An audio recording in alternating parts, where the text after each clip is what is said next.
Operation Domination is underway. The ultimate game plan to dominate your NFL experience. With your hosts, Dan You gotta be confident about your Achilles when you show up. Thornton, Yeah, I mean, I got him at 2. and Adam LaRue. Don't hope to be great and dominate. All right.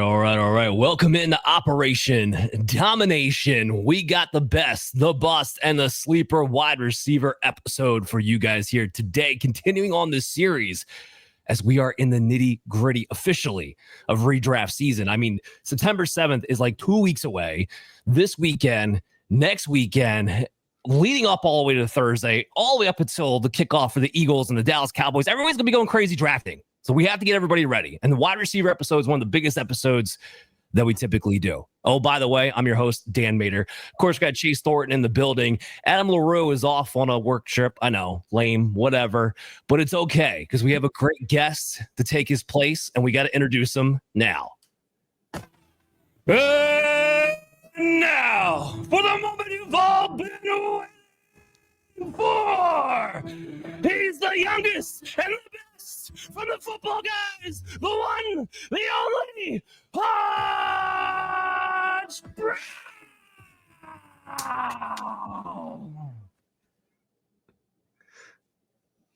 What's up, buddy? Yo, that was pretty good. The moment of silence after, they're just like, "What's up, buddy?" That was perfect. That was perfect. You had to pause for applause. Yeah, so good to be here, guys. Thank you all so much for having me on the show. Thanks for being here. Yeah, thank you for being here. It's definitely been a long time coming. We hooked up during the Expo, and I was not going to let you get away without getting you on a show this season. Finally, that's a great time, the Expo. By the way, if you guys are wondering, the Expo is going to be a couple weeks earlier, actually, next year, the last week of July. Show up. Like, Hutch is there. We're there. Everybody's everywhere. Like, you just want fantasy football. That's the time to do it. Come on down. We'll set you guys up real nicely. All right, so we do have a lot to talk about. I don't want to waste too much time. So again, this is the best, the bust, and the sleeper wide receivers. We have our top fives, and we always put this in the outline beforehand, right? And I want to see what the conversations that we're going to have take place. The one conversation that I don't think we need to have is Jamar Chase, CeeDee Lamb, Justin Jefferson. We all have them as our top three. Chase is a little weird with the whole, I have Jefferson number 2 instead of Lamb, where me and Hutch have, 1, 2, and 3. We have the right 1, 2, and 3 on Chase over here. But whatever 3 that you want, that's completely fine. I do want to get into one conversation, though, because Hutch, you have Nico Collins as your number 4 wide receiver overall. We don't have him in our top 5. I'm very intrigued to see where your stance is, why he cracks the top 5 in your rankings. So, yeah, when you look at Nico Collins, he cracks the top 5 for me because he is going to be a dominator of a target share in this offense with C.J. Stroud. Him and Stroud clearly have a great relationship. When you look at Collins before his injury last year, he was on pace for 2,000 receiving yards.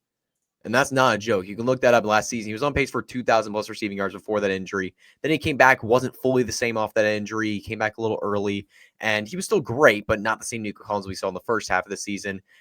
I mean, as long as this guy is healthy, he is like a 6'3", 6'4", 200-plus pound wide receiver that is electric fast. He can make plays at every range of the field. And this offseason, the Texans have replaced Stephon Diggs and Tank Dell, who's probably going to miss this entire season due to injury, with 2 day 2 rookies and a journeyman NFL wide receiver, Christian Kirk, who's been on a few teams now. He's been traveling across the league last couple of years. I would say that's less competition compared to what Tank Dell as a talent when he's healthy and Stephon Diggs when he's healthy can do. So I'm looking at Nico Collins as a guy who's going to be the clear-cut wide receiver 1 for C.J. Stroud in what should be a very productive offense. And we know the type of yards after catch ability, the type of deep play ability that Collins has and the red zone threat that he presents. I think he could absolutely be a top 5 receiver this year. And when you look after Chase, Lamb, and Jefferson, there are so many receivers after that you could put in any order, and I would totally agree with you. I could totally see it. I'm looking at both your lists, Chase and Dan, right now. I'm like, yep, I could totally see that. That's totally fair. This first tier, couple tiers of wide receivers is a big tier where it's they're a big group of great players that you can put a lot of different orders, and I'd be cool with it. So, but Nico Collins just cream of the crop for me because if he's healthy, that dude's gonna be a monster. Yeah, there really is not a ton of separation once you go outside those top 3. That's why I mentioned top three right there. And you're absolutely right. Nico was on a tear of a pace. Here's the one thing I'm going to throw at you. He has not been able to finish a full season at any point in his career. I think that's the downfall of it. To your point, though, target share could be out the wazoo because of what they replaced Tank Dell and Stephon Diggs with, and he was still on that pace while those two were still healthy. So 100% there. But any concerns with that part of it? Yeah, the injury concern is definitely there, and it's definitely something you have to consider in your fantasy football drafts. But honestly, like with a player like Nico, it's just, and the players at the top of the draft, really, you just got to take your shots because these guys are getting huge workloads. These guys are getting an immense amount of volume, especially the running back position. There's going to be injuries at the top. It's that simple. You're going to have guys that bust because they tear their ACL week 2, or they just have a really bad hit and they get a shoulder injury. And these guys are just taking so many hits week after week after week. And some of them get injured more often than others. That's true. Nico, to your point, has not been able to play a full season yet. But I just think with all these guys, you're taking a big risk of injury because of how many touches they're getting. So I kind of ignore injuries almost when I'm ranking these guys, especially at the top. Full disclosure, I have Nico Collins, my wide receiver 8. So I'm not all that far behind you. Yeah, we're right there. We're right in the same tier. So here's another guy. Now, Hutch and Chase both have this player, Malik Nabers, in their top 5. I do not. And I think I kind of have an argument as to why I don't have him. Now, again, full disclosure, I have him at 10. I'm not getting crazy here. But Chase, why don't you take this away? Because you got him at number 4. So you have him a spot higher than Hutch does. Why are you so confident that he's definitely a top 5 wide receiver? Well, we're talking about a guy that was already the wide receiver 7 overall last season. He was wide receiver 7 or 8 points per game, depending on whether you want to count Chris Godwin and his 7 games of absolute through the roof, production in front of him or not. But so he's already right there on the doorstep after his, freshman season, call it his freshman season. This is a guy that he was 3rd in the league in receptions with 109. He was 2nd in the league in targets with 170. 1,204 yards. That was 7th in the league. He scored 7 touchdowns. And I look at what's going on this season, and there's nothing appreciably different with that pass group, with that pass core. He still has the same people playing across from him, playing with him in personnel groupings. The backfield, okay, Cam Scatterbo comes in, but passing down wise, are we really going to see anything a whole lot different than what we saw last year between Tracy and Singletary? I don't think we do. The one big difference that they do have is that they're going to have a new quarterback or 3 throwing to them this season, as opposed to the 4 that they had throwing to them last season. But if you look what he did last season. I just rattled off his numbers with you. And last season he was catching balls from Danny Dimes, who I know is one of your favorites, Dan, the new starter in Indianapolis, by the way. And then also Drew Lock, who has flamed out in just about everywhere he's been so far in the pros. We're talking about Tim Boyle, ex-3rd stringer from Green Bay, that threw him some passes. And then Tommy DeVito threw him some passes as well last year. Tommy Chicklets. Call him by the right name. Tommy Chicklets. It's not Cutlets. You're not cutting it. Chicklets. Yeah, well, I'm not going to disrespect the man like that. I've seen his family on film, so on tape. So, but no, listen, do we really think that this year's combination of Russell Wilson, some combination of Russell Wilson, Jameis Winston, and probably at some point Jackson Dart is going to be any worse than what we saw from that group last year? And he already put up almost a top 5 season with that group last year. I think that, with another year underneath his belt, I think he's going to be just fine. If you look at his reception perception numbers from Mr. Matt Harmon over there, he wins on his routes. He wins on every type of route that he runs. He beats man consistently. He's very good against man there. And as the year went on, he improved against zone coverage to the point where he's not, there's not really a hole right now in his game, in my opinion. Joe Shane and Brian Dable are on the hot seat. This team needs to win. Nabers is their best weapon. I think that means they go through him. So I'm psyched up about Nabers. And I've got some questions about some of the guys that maybe ranked ahead of him last year, or you could rank ahead of him this year. As Hutch made the point, just now, there's a big tier here, and there's ways to shuffle and ways to argue for all of them. When I look at the arguments, I see Nabers in the top 5. Okay. So I'm going to try to push back, and then I'm going to let Hutch rebuttal because I know he agrees with Chase. This has nothing to do, my ranking of having him at 10, not in the top 5, has nothing to do with Malik Nabers. Absolutely nothing. I know he's got the toe, the shoulder, and all that injury stuff going on. I could point that out. Ultimately, I'm not really worried about that. while you can make the argument, and I wouldn't argue with you, that Russell Wilson is a better quarterback, the NFL quarterback that is, than a Daniel Jones and all the hosh posh that the Giants tried to throw out after Daniel Jones went over to the Minnesota Vikings. I wouldn't argue with you about that, but I do push back on the idea a little bit that Russell Wilson, for fantasy purposes, is actually better for Malik Nabers than Daniel Jones was. So remember, the first 10 weeks with Jones, he was wide receiver 5. So he was on his way to finishing higher than what he wound up doing with Jones in there. And he was on pace for nearly 200 targets. We're talking about like 199.8. Basically 200 targets was what his season pace was with Daniel Jones. Because what I can consistently expect out of Jones to do is to target the middle of the field within 7 to 10 yards over and over and over and over again. That's why Wan'Dale Robinson has 140 targets and nobody knew about it until the season was over. Like, it's the same thing. He's going to target that section of the field. He's not going to target necessarily outside. He's not going to push the ball deep beyond the numbers. That's not his game. And Brian Dable is all too happy to have Malik Nabers line up and run all those patterns and everything like that. It's fantastic. Russell Wilson comes in. That's not his game. He wants to push the ball to the outside. I do think Darius Slayton is going to be a little bit more involved than what we saw with Daniel Jones. Now, I'm not saying it takes away a huge target share from Malik Nabers. Don't get me twisted. But I also don't know, does Wilson really have the ability to get a top 20 wide receiver going anymore? Like, last time he had a 20th ranked wide receiver was 2022. Since then, Cortland Sutton was wide receiver 36 in 2023. George Pickens was wide receiver 30 in week 7 to 18 when he started last season. And both of those guys were jump ball, X-perimeter, wide receivers. And that's the only one he got the ball to. You can make the argument the only 2 receivers to get the ball to on the respective teams. I wouldn't argue with you there. But at the same time, that's what he does. He was second last year in deep ball completion. But overall, he doesn't push the ball down the field as much as he used to. Like, last year was 7.4 yards per attempt, 7.9 ADOT. The year was an improvement, believe it or not, in the other Arthur Smith offense than what we saw in Denver, because it was 6.9 and 7 the year before. I mean, like, he was barely getting the ball past the line of scrimmage the year before that. So I just think it's a little bit interesting. I also think the volume is interesting.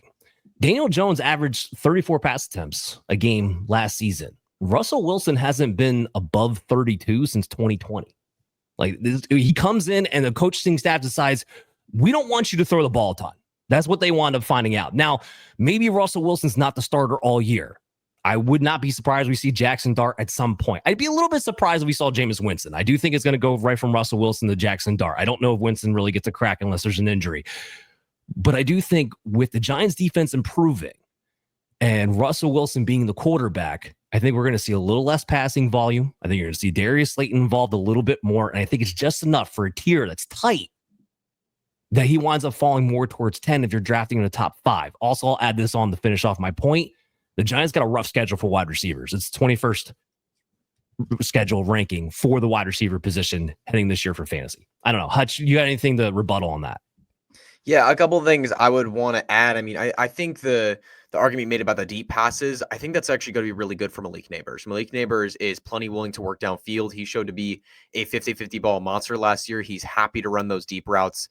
And all you've seen in practice reports, all you've seen in the highlights, all you've seen in camp, Russell Wilson's just throwing moon balls to Malik Nabers all practice long. That's all we've seen. Like, every highlight coming out of the Giants camp right now is Malik Nabers getting a moon ball downfield. And we saw last year, obviously didn't always work with Pickens because, you know, I honestly think Pickens isn't that talented of a wide receiver, that he can do some big plays, but as a consistent wide receiver 1, I just don't think it's very much there.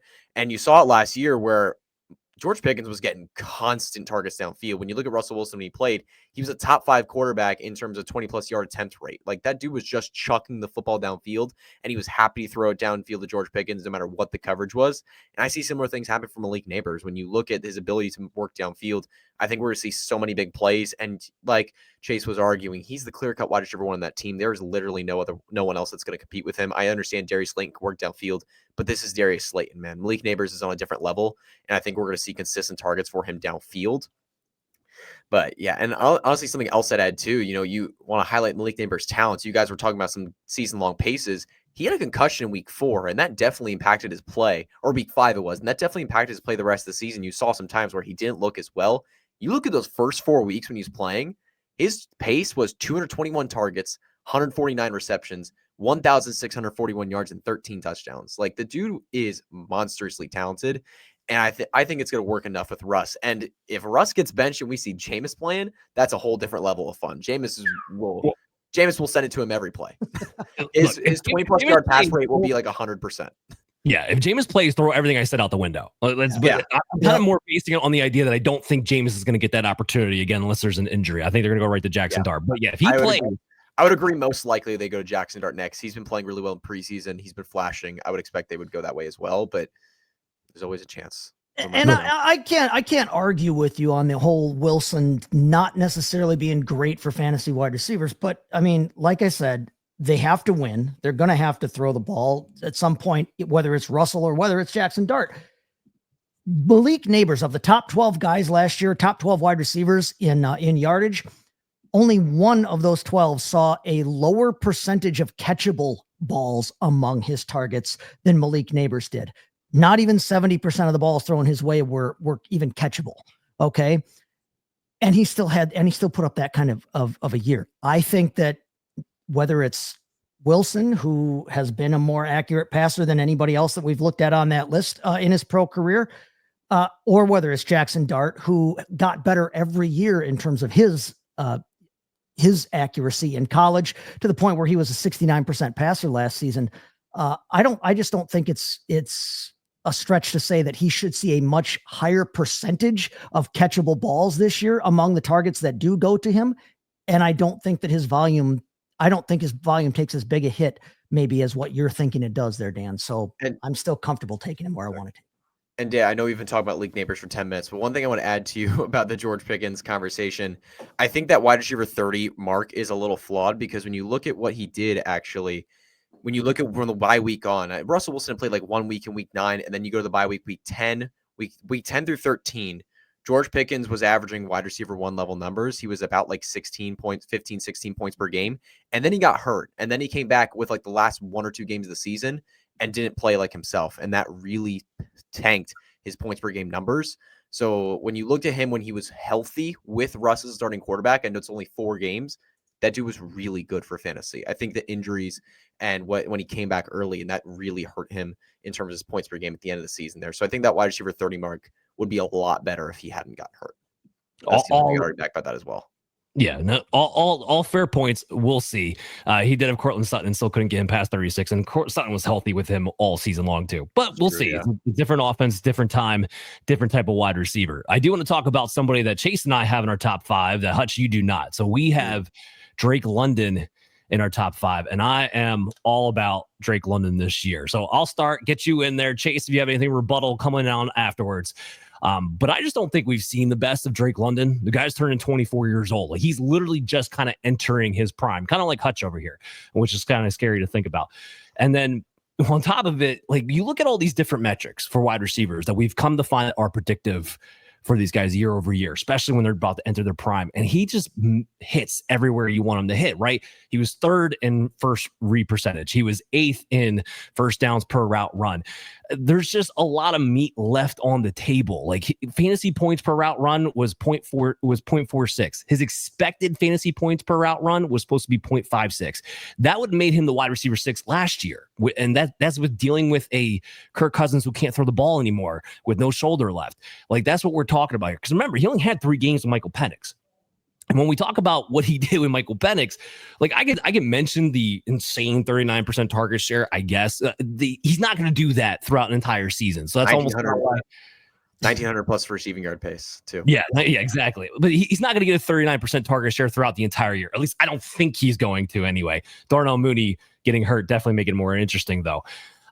Is a small sample, but what I will take out of that I do think could play out throughout this entire season was that you saw his ADOT rise to over from 10.6 to 12.9 in those 3 games. The big plays are going to be there. I've talked about this throughout the offseason that Michael Penix, to me, he seems like Jameis Winston without the turnovers. Like, he's going to take the shots down the field. That's what I'm looking at. That's great things for wide receivers. He played a really similar, Drake London, played a really similar role to Puka Nacua in that Rams offense. Remember, Zach Robinson, that's the type of offense that they're running here, where he's kind of like 62% routes outside, 37% from the slot. When you get that mixture, you don't have to worry about matchups. You become matchup proof because now you're getting moved around the formation. You're not going to get lined up on a premier corner week in and week out at any point in time.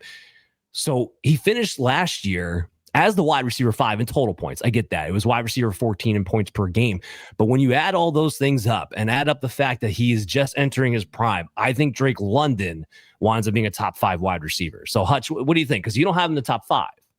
Yeah, I have him at 7. Like, he's right there. Like, he's like, again, it's the same argument that I made earlier. Of like, it's a giant tier of wide receivers, and you can jumble them any way you want. I'm totally happy with it, and that's just how it happened here. A little bit. The only thing I'd rebuttal back. I mean, I think Michael Penix can be very, very good, but when I look at the quarterback situations of all the other receivers I have in front of them, they feel a little bit more secure. And as a result, or they feel, or so, the only one I'd argue is Justin Jefferson that might not be secure, but he's Justin Jefferson. It's a little bit of a different player there with Jefferson. But with London, it's like Michael Penix Jr. Yeah, we saw him 3 games. He looked all right, had a couple shootouts in that time in those 3 games. But is he really the real deal? Is he really going to be able to elevate this offense to a different level than Kirk Cousins was? And I do think he can do it. And that's why I have Drake London ranked pretty highly. If I didn't think that at all, I'd have Drake London ranked a little lower. But I do think Michael Penix did do it. And I do think we're going to see a very good season from Drake London. It's just there's a slightly a bit more confidence in the quarterback and the offense for other players I've ranked in front of him. That's what pushed him to wide receiver 7 instead of like wide receiver 4 or 5. Okay, I like it. Chase, do you have anything real quick to add? Yeah, no, that's a fair point there too. But like, I just want to say, like, I mean, Drake London, yeah, you mentioned those 3 games that he had with Penix, and yeah, he's not going to average a 1,900-yard pace, but his targets per game did increase with Penix in there from 8.5 per game on average for the first 14 weeks to 13 per game with Michael Penix. He also increased his points per target in that playing time too with those 3 games. So, I mean, you're talking about he's going to skyrocket, I think, in terms of what he is able to do with the looks that he gets. That one player that had a worse completion or a percentage of catchable balls thrown his way in the top 12 receivers, by the way, was Mr. Drake London. And I expect that to improve this year as well. I think he's going to see more catchable targets than he did last season, a higher percentage of them anyway. I love everything about the idea of Drake London being a number 1 guy. And finally, like you said, showing what he's fully capable of instead of being held back by Arthur Smith and company like he has been the last couple of years. All right. So we do have a debate that's going to transition us from our top 5 to our bust 5. So let's hit it.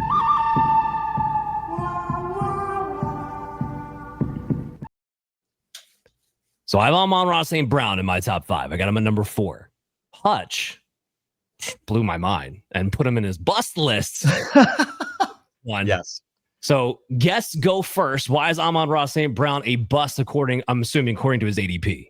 So, yeah, I think it's more ADP for me. I have him ranked as a wide receiver 1 as a top 12 player, but he's right on the end of that wide receiver 1 range. And I have him ranked a little lower compared to consensus, and I call him a bust. And the thing is, when you hear bust, you're often going to think, oh, he's completely going to kill you. I just think that when you draft him, you're going to be disappointed. I think you're going to draft him really high in that high first round range, and he's going to finish as a low wide receiver 1. You're just going to kind of feel a little burnt. Like how we were drafting Bijan his rookie season. We were drafting him as a top 3 running back. He came out, finished at RB9, and everyone wanted to burn him at the stake because it was like, what the heck happened, guys? He was supposed to be everything, and he just wasn't. And I just think Amon-Ra St. Brown, this is the kind of season we're going to see for him. And it's not because of him as a talent. He's a fantastic player. I am really high on Jameson Williams this year. I think when you look at Jameson Williams as a player, as a prospect, and what he could do in this season, I think he could legit lead this team in receiving yards this season over Amon-Ra St. Brown. And here's why. When you look at Jameson Williams as a physical athlete, he's faster than Amon-Ra St. Brown. He's more explosive than St. Brown. He has abilities to work downfield that St. Brown simply does not. He has the speed, the ability after the catch that St. Brown simply doesn't. The physical tools, when you look at that overall, it favors Jameson Williams. There's no major argument against that. Jameson Williams' talent and speed and athleticism is just beyond human. There's a reason he was drafted at like top 12 in the draft back a couple of years ago. He was an elite talent. And now when you look at the mental abilities, the football IQ, that's where Amon-Ra St. Brown's been winning the last couple of years. He knows exactly where he needs to be to get the football. He knows exactly how to run every route on the field. And he just knows how to play the game of football as a wide receiver. And Jameson Williams over the last couple of years, even though he's dealt with injuries, that ACL tear that he had when he was drafted, that suspension, a couple suspensions that he's had with the gambling issues, but now he was back in the second half of last season. Obviously, Detroit had to pass more because their defense was really injured and falling apart. So that obviously led to an increase in targets for Jameson Williams. But Jameson Williams really stepped up to the plate. When you look at his route tree, it was, look at different charts and look at his ability getting separation on every route. His route tree was so advanced last year. He was running every single route to perfection. In zone coverage and man coverage, he noticed exactly where he needed to be to get the football. He ran routes perfectly, know exactly where Jared Goff needed to go with it. And he seemed to develop that football IQ that Amon-Ra St. Brown has. And now when you look at it, if he already has the physical tools, and now he has those mental tools and the football IQ, he could end up being a better player than Amon-Ra St. Brown. St. Brown was drafted as a day 3 pick. Jameson Williams was drafted top 12. He was destined to be a better player. And now, after a few years of dealing with the injuries, dealing with suspensions, we could get there this year.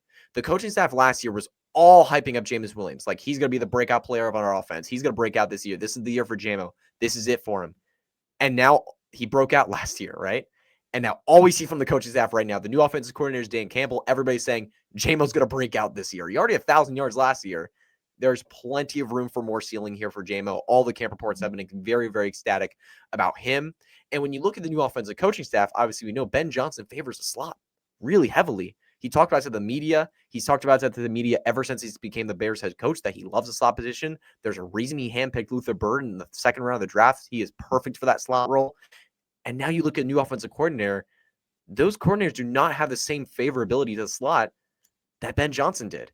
And I wouldn't be surprised if we see a couple dinks of targets from Amon-Ra St. Brown and going more toward Jameson Williams on the outside. I mean, we already saw it for St. Brown last year. He dipped, 2 targets per game compared to his peak just a year ago.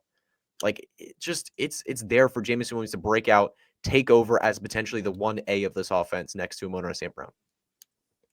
Well, he did, but he didn't dip in his position. Like, he still finished as a wide receiver 3 overall, Yes. even with left. Because here's the thing about Amon-Ra St. Brown, and I'm going to get to your JMO point because it blows my mind, because I think we're on the same exact page as JMO. I just think both these guys can eat at the level that they're going for.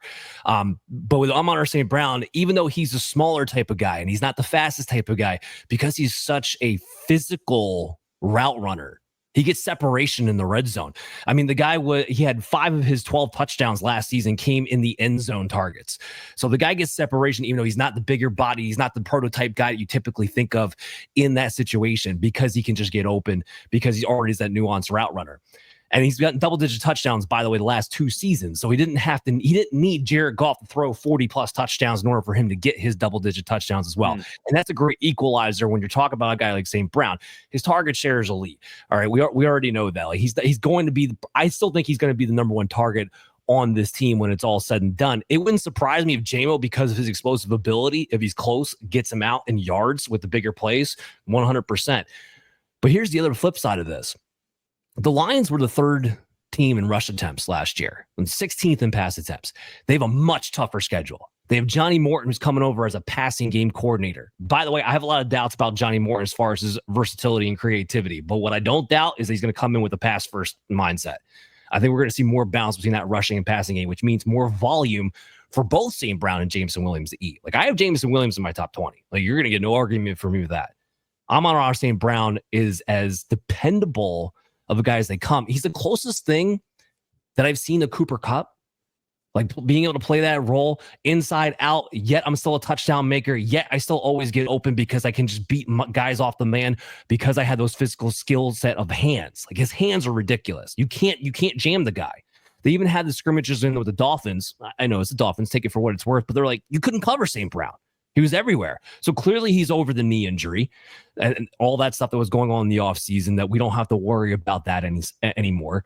And just to cap off his target separation, he was 15th in the entire league in target separation. And despite being a bigger body, despite not having, 4.4 speed, he has more like 4.6 speed, and he's still able to get open consistently. Like, this is a guy who has, talk about that IQ, who knows how to get everywhere. That's this guy. So I think both these guys can eat. Amon-Ra St. Brown's been a top 5 receiver the last 2 years with a team that was run first. And I do think that's going to mesh a little bit more. I think there's going to be more volume actually in the pass game for this offense. The guy who I'm more worried about getting left out, now this will be for next week's episode, is Sam Laporta. Yeah, that's a big one. Yeah. So Chase, we debated. What do you think? Oh, good arguments on both sides. Listen, Amon-Ra St. Brown was one of those guys that is ranked ahead of or is going ahead of Malik Nabers that I do have questions about, because I do have questions about what this offense is going to look like with Ben Johnson. I do have questions about, how much of the workload does go to Jameson Williams. I can't say that I'm fully on board with you there, Hutch, that Jameson Williams has what it takes to be the number one in this offense. Amon-Ra St. Brown is a football fan, just to be fair. I'm a Packers fan. Yeah. And I have to see this dude twice a year at least. Dude's dad was a bodybuilder. He grew up in the gym and he's just a gamer. He's a baller. The dude knows football. Like Dan was saying, he gets open. I'm closer to having him in my top 5 than I am to having him out of the top 5. But where I do agree with you there, Hutch, is the idea that he's going in the first round as wide receiver 4. And like you said, when I look at busts in terms of, will they live up to their draft capital? And there are other guys late in that first round, in that second half of that first round. I have the number 8 pick in one of my home leagues here. I probably won't be pulling the trigger on Amon-Ra St. Brown just because I have too many questions about what that offense will still look like. I will say though, Dan, your point about the idea that they're going to have to throw more because they've got a tougher schedule. And I made the point with Malik Nabers. He's the best weapon on that team. I don't know if the best weapon on that team is Jahmyr Gibbs or Amon-Ra St. Brown, but I think there's an argument to be made for both of them on that. So the pass game still goes through Amon-Ra St. Brown. I'm probably a little closer to Dan on this one, but I agree completely with your point, Hutch, that I don't know that he lives up to first round, second half of the first round draft capital wide receiver 4 quite this year.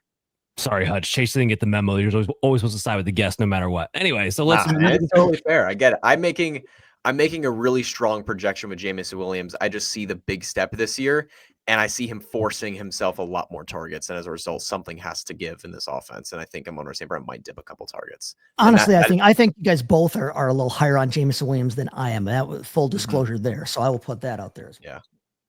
All right, so let's talk about this bus conversation. We got to pick up the pace a little bit. So Chase, you got Xavier Worthy as your number 1 bust. I got to hear this, man. What's going on?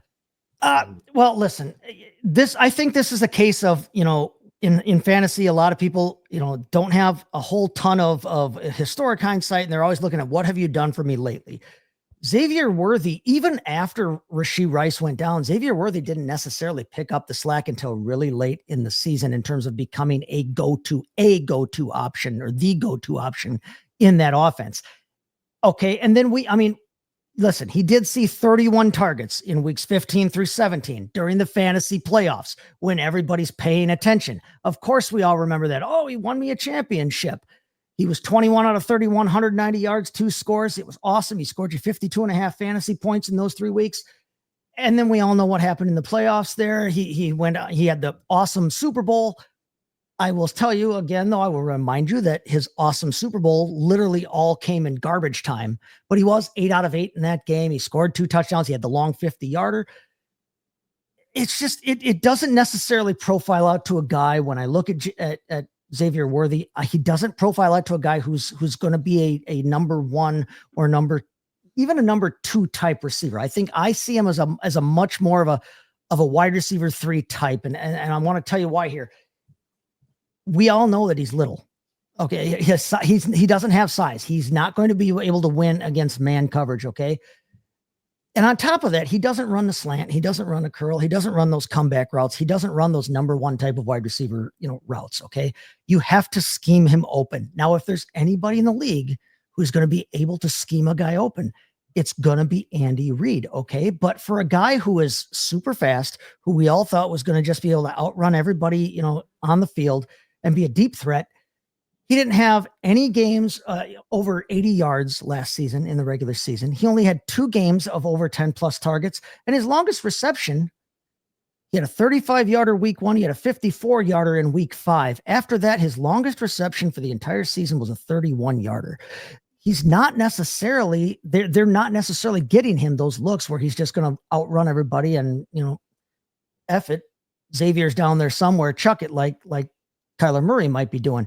They're going to spread the ball around still. That's what Patrick Mahomes does. He's going to spread the ball around enough that I think it's going to hold back Xavier Worthy. If it was Rashee Rice for a full season, I like the idea of Rashee Rice being able to still soak up targets there. I think Travis Kelce is on the decline as a tight end.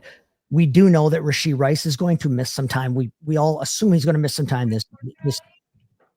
We don't know how much time he's going to miss. And if you haven't seen, like, say, Drew Davenport has been covering this on X. He's been kind of revisiting it every couple of days here on X, and he had a great write-up about it yesterday on there, talking about the idea that he may not miss as much time as I think we all think he might miss. He's not going to get a 10-game persistent look like that. It looks like it might be closer to an early year suspension, and it might be closer to 5 or 6 games. Xavier Worthy is not going to be the number one target on that team, especially after Rashee Rice comes back. So I'm worried that we're taking Xavier Worthy as you're drafting him like he's a sleeper wide receiver 2, and you're getting great value on him. And I'm worried that he's much more of a volatile wide receiver 3, if that, when everything is said and done here. That's why I've got him on my bust here. Guys that are going after him that I would much rather have, Tedero McMillan. Honestly, I'd rather have Calvin Ridley. Jalen Waddle is going after him, and I'm much bigger on Jalen Waddle than I would be on Xavier Worthy this season. And even, I know you don't necessarily agree with this, Dan, but Jerry Jeudy, I would take, who's going after Xavier Worthy, and I would take him before them, because I think that the consistent volume is going to be there for him. That's my Xavier Worthy take. You have fun with Jerry Jeudy on that one. I don't even know I'm going to be able to get to him on this show. I was taking him. I said I would rather have him than Worthy, and I won't be taking either one of them. Full disclosure, Xavier Worthy is my wide receiver 18, so I'm in the totally opposite. I'm higher. I think I'm a tad higher than you. I think I'm like wide receiver 16. I'm right there with you. Oh, Hutch! I didn't think anybody was gonna be higher than me than wide receiver 18. I'm right there with you. So go ahead, Hutch. Take it away then. Yeah, man. I think I love Xavier Worthy personally. I think when you looked at him as a prospect, I think he was a phenomenal prospect. Obviously, a little small.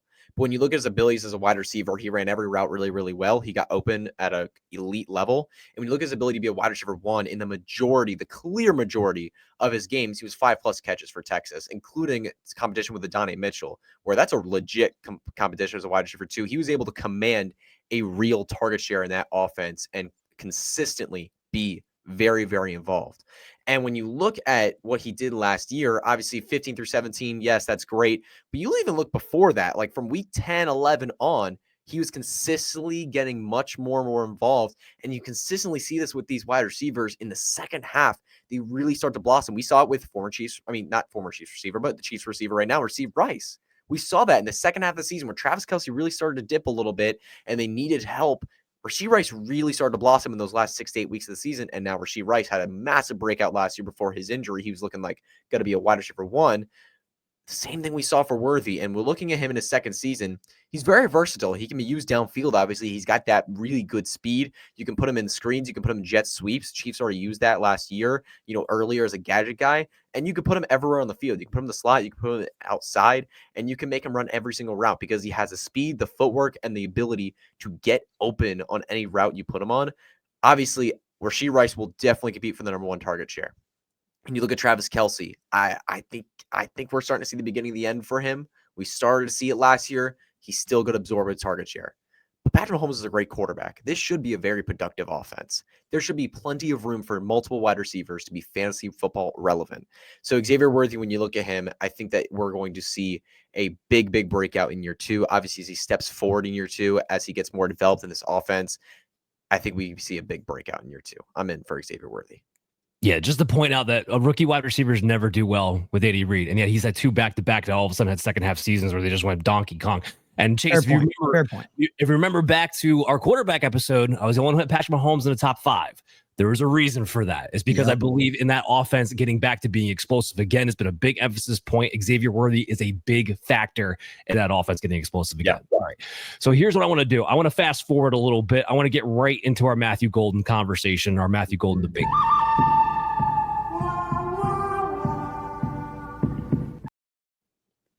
So here's the deal. Hutch has got Matthew Golden as his number 2 bust on his board. And I have him as my number 1 sleeper. So we're going to face off again and figure out how we're going to do this. As usual, guests first. Go ahead. Yeah, so Matthew Golden, when you look at him, for me, I just don't think he has the ability to be a wide receiver 1 in the NFL. I really just don't. When you look at, I was actually going to make a comparison to him when talking about Xavier Worthy. When you look at Matthew Golden in his college games, 1, never hit a 1,000-yard season. When you look at first-round wide receivers that never hit a 1,000-yard season, it's a scary list. I'm just going to warn you. You can go look it up yourself. It's a scary list of players. It is not a list of players you want to be on. There's a lot of first-round bust wide receivers on that list, and Matthew Golden fits right there in one of them. And when you look at his production in college, he was very inconsistent. There were games where it's like 2 for 12, 1 for 5, like completely vanished. There were games where he just was completely schemed out, completely vanished from the offense, not involved. That's not something you like to see from a wide receiver one, because when you see that at the collegiate level, there's no way you're to see him step up and be a dominant wide receiver one at the NFL level against NFL talent with NFL competition around him. If he's not able to establish that pure number one wide receiver role away from Isaiah Bond in college, what is he going to do in the NFL level? And you have some legit competition here with Jaden Reed, Romeo Doubs, Tucker Kraft, Ontavian Wicks. There's some players that can earn solid target shares. I just don't see Matthew Golden separating himself. So I don't see him as terrible valued as price right now, because he's going as like a wide receiver 3. I just don't see a world where he is stepping so far above that he's worth this pick right now. I think he's going to be a place where sometimes he's good, sometimes he's not good on a week-to-week basis, but overall you're just going to be frustrated and not know when to start him. So here's what's interesting to me, Hutch. I was totally where you were back in April. I was exactly where you were back in April, because all the data screams not for Matthew Golden. Everything about not being able to fully take. He did start to take over for Isaiah Bond towards the end of the season as the number one target over there. Bond got hurt. Right, exactly. Bond got hurt, and it was still kind of iffy even then. 100%. Still seemed to have a limited route tree with a limited ability, like a one-trick pony type of situation. Totally agree with you on that point as well. Mm-hmm. But here's the thing, and I don't know what ADP you're necessarily working off of, but he's not going as a wide receiver 3. He's going as a wide receiver 4. Right now, his ADP is at wide receiver 43 is what I'm sitting at. Okay, I thought he was a little higher than that. Okay. And I have him ranked at wide receiver 31. So if he was going as a wide receiver 3, I wouldn't even be having this conversation with you right now. And while I don't think dynasty-wise, like we're thinking long-term, if Adam was here, I don't think Matthew Golden's the number one wide receiver for many years to come. But this year, there's a pathway. Romeo Doubs just got back from injury. Jaden Reed is still hurt. Ontavian Wicks is just working back in limited individual drills, I believe. I think is this week is finally when he came back. During that time where all those guys were missing, Matthew Golden's been the only one who's consistently stayed healthy. And where I started to take him a little bit more consideration, every single day he was making a big play. Here's one thing I look for rookie wide receivers when they're not in that top echelon tier where I'm like, look, you're a stud, you're going to be great, first round draft capital, perfection. In Golden's case, where it's like, I don't think you should have been drafted where you went in the first round. I had more of a second round grade on him to begin with, but he does have the skill set to pop if he has enough of a target share as a rookie, because he does have the big playability, because he will be on the field a significant amount of time. I look at Christian Watson. I do think Matthew Golden's a better version of Christian Watson. I absolutely do. I think he's a little bit more nuanced than Christian Watson was coming out. There's a reason why Watson was the guy everybody wanted as the Packers wide receiver. Big plays, touchdowns. I see a very similar situation here for Matthew Golden, for Jordan Love, who needs to get back to being more aggressive for this offense to actually take that next step. They weren't able to do so when he got injured last season. I know he has the thumb thing. The thumb is on the non-throwing hand. I'm really not worried about it. He's supposed to be available for week one. So fine. So I'm not taking that into consideration at all. So when I look at Golden's ability, what his role is in that offense, the fact that there's nobody there to be an alpha wide receiver necessarily, which means I'm projecting Golden for like a 23% target share. If he has 23% target share with those big plays that he can hit, now you're talking about a top 24 receiver upside wise. I got him at 31. He's going at 43. That's why he's a sleeper to me. You know, that's fair. I mean, the big play upside and the big play potential is there in, even on potentially limited volume, you could be good for fantasy. But I would ask you a question, because I feel like we experienced this exact same thing with Jaden Reed last year, where Jaden Reed was a big play guy. He was on the field for limited snaps because he was taken off the field a lot for 12-team personnel, because he's primarily a slot wide receiver. He made those big plays. He scored a bunch of touchdowns. He had a really fun season, about 1,000 yards. But were you happy with him for fantasy?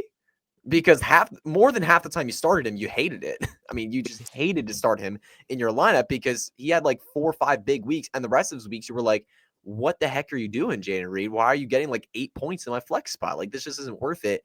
And I see a similar case for Matthew Golden, where if he's not going to separate himself from the rest of this receiving room, I get there's some guys hurt right now, but most reports say they're all on track for week 1.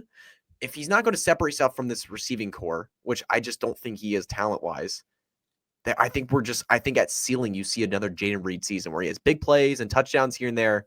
But again, when you look at him overall, you're just going to be disappointed for fantasy. So wide receiver 4, honestly, the ADP I was looking at said more like wide receiver 36 costs. Wide receiver 4, I'm a little bit more interested. I have him ranked like only a handful of spots below that wide receiver 43 cost. So if you're looking at like someone you're throwing on your bench and occasionally if you want to fill in a bye week and start him, hope for a big play, that's not a bad play. I just think that anyone that's thinking of him, as he's the first round wide receiver, he's going to be the clear cut wide receiver 1, you're gonna make a mistake. No, I agree with that, which is why I still have him ranked as a wide receiver 3. Yeah. It all depends on what your ADP is and know your platform. Here's the one thing. Jayden Reed, I think, is a different scenario, just to kind of cap that off, because I think he was meant to be more of the gimmick slot type of wide receiver. I don't think Golden's coming, and this is probably where we're different. I don't have Golden coming off in 12 personnel. I have Datavian Wicks coming. He will be on the outside. No, Matthew Golden will be on the outside. Matthew Golden will be playing the Z. He'll be playing the flank. Oh, yeah, for sure. He will be. He will not be slot wide receiver. That's not Matthew Golden's game. I'm just saying in terms of deep plays and touchdowns is what you're looking at, similar to Jayden Reed. Yeah, and with Jayden Reed, though, again, you pointed to the limited snaps. I don't think we're going to see the limited snaps with Golden. I think that's where we're kind of differing a little bit on that. But I do want to move this conversation along, get back in the conversation here and talk about Egbuka being one of your top sleepers. Mm-hmm. Oof. I mean, we've had some like kind of recent news here too. That I think, unfortunately, is going to be positive for Egbuka, but not necessarily positive in the grand scheme of things with Jalen McMillan's neck injury. I mean, we're looking at a guy here in Egbuka. He profiles as a classic slot guy, okay? And he had a lot of college production in terms of, he had a lot of college production when he played, but he didn't play a whole ton. It didn't seem like year over year. So his stats don't jump off the page, but look at what he did. He was at OSU, for crying out loud, Ohio State. He had to deal with JSN, Jackson Smith and Jigba. He had to deal with Marvin Harrison Jr. He had Garrett Wilson on the same staff. He had Chris Olave. Oh yeah, as tight ends, they had Jeremy Ruckert. They had Cade Stover. There was a lot of competition there for passing targets while Egbuka was at Ohio State. And despite that, he set the all-time school record with 205 career receptions. When you hold a career record at a school like Ohio State, it means something. Okay. Ohio State is one of those schools that means something football wise. He was part of a national champion. The dude is a winner. He's a route technician. He's a good route runner. He's a touch faster than say like Jalen McMillan is. He's quicker than J-Mac. And now he doesn't even have to necessarily worry about competing with J-Mac because of that neck injury. There's speculation. There's possibility that McMillan misses not just regular season time, but maybe a month or two of regular season time with this neck injury. There's speculation now that Godwin might miss maybe the first month of the season and may not be ready yet to come back after having a second surgery. We find out now in the off season here. So there is a path right now. I mean, Emeka Egbuka, there's no competition really to be the number 2 target on this team behind Mike Evans for him. Now, last year when Godwin went out, I know that Egbuka is a slot guy. He's a classic slot guy. He looks like it. And last year when he went out, they actually plugged Sterling Shepard into that slot and they were using McMillan more as like a flanker. I think that Egbuka can play that flanker. I think he can play the slot. I think they can switch back and forth. There was talk about Sterling Shepard actually playing more on the outside for this team this year.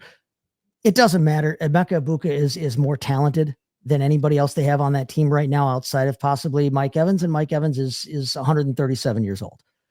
I like Emeka Egbuka that way. He's being taken as wide receiver 46 right now. He's going as a wide receiver 4. I think at least for the first month or two of the season, he's got wide receiver 2 upside, but I think that he has a real opportunity to establish himself in this offense as the weapon that they drafted him to be, that they want him to be going forward. I know they paid Godwin, but I think they'll be able to play some games once Godwin does come back, getting them both on the field with Mike Evans. I'm not worried about Jalen McMillan's future when he comes back healthy, because I think that those two guys are the future. McMillan's the future on the outside. Yeah. McMillan's the future on the outside and Egbuka's the future on the inside. I like Egbuka to vastly outplay that number 46, wide receiver 46. I have a feeling his ADP is going to change after this weekend. It has to shoot up. It has to shoot up. Wide receiver 46 ADP is not going to shoot up next week. He's going to be in the 30s for sure. Yep. I think he still outplays that. Like I said, I think he can be a wide receiver. Yeah. I've got him at 29 right now. I feel great about Egbuka. No, I have him at 30 actually. Hutch, do you want to give me like a 30-second spiel on Jaylin Noel being your number one sleeper? Because this is great for my dynasty, by the way. So I'm glad you got him in there. Yeah, absolutely. I love Jaylin Noel. I think the Texans made a smash pick at Iowa State here with Noel, and that's funny. They got Jaden Higgins from Iowa State as well, but I specifically love Noel because when you watch him play football, obviously he's primarily a slot wide receiver. He knows how to run every single route. He can play downfield. He can work in the intermediate range, short ranges of the field. He can run every single route you want him to. He's got that sub 4.4 speed. He can really take the top off of defense. And when you watch him after the catch, he is so explosive. I mean, when I watched him play, I just said he looks like a juiced up Amon-Ra St. Brown. He's not afraid to drop a shoulder. He's not afraid to just cut to the outside and blaze down the field. He can make all the plays you want downfield as well as in the intermediate short game, like Amon-Ra out of the slot position. And now you put him in a Houston Texans offense with a great quarterback in Xavier Stroud, who have in the Texans, they have a dominant outside wide receiver who we talked about earlier, Nico Collins, who's their clear one. You need some thunder on the inside. And I think Noel is going to deliver that very, very well. You have Christian Kirk there. Like we mentioned, I think a second half breakout for Jaylin Noel is very, very possible. It's Kirk, who's a very solid player. I don't know if he'll be able to hold off the talent of Jaylin Noel for very long. I mean, obviously his third round pick. This could work out for Texans. It could not. Jaylin Noel might be a bust. He might be a great player. We'll see. I believe when watching him play, he's a phenomenal player. And I think if he is who I think he could be or what he showed at college, if he is that, he will quickly earn that slot role and be a dominant second half player. And you will be able to pick him up off the waiver wire in 12 man. For sure, yeah. He's going last round, like last pick in your draft, so you could easily get him. Yeah, 100%. I'm going to make this real quick and simple. Draft Ricky Pearsall. His ADP is wide receiver 43. I have him ranked right now wide receiver 32. That's conservative. He's probably going to move up for me. Third easiest schedule for wide receivers. We don't know what Juwan Jennings is going to be coming off the calf or even the contract's going to get done. We don't know what Brandon Ayuk is going to be coming off of his ACL injury. Draft Ricky Pearsall in that round 8-9 turn right now. All right, Hutch, I want to thank you so much for coming on the show, man. Give a quick shout out. Where can we follow you at? What do you got going on? I appreciate you, man. Appreciate you guys having me on the show. Y'all can follow me on Twitter and a blue sky at HutchinsonB_FF. You can find all my content from there. I obviously work with football guys. I'm a big contributor over there. I'll be doing a lot of stuff with them throughout the rest of this offseason and through the season as well. And then check out Hutch Coming in Clutch, my podcast. When the season comes on, we'll be going twice a week, just helping you out with all your fantasy football needs throughout the season. Love it. Love it. Make sure you go to Operation Domination on YouTube at FF Advice Net and download us on your favorite podcast app. We'll be back next week with Stacey Perez talking about the tight ends. And then it will be just another week until kickoff for football. Guys, we'll see you again soon.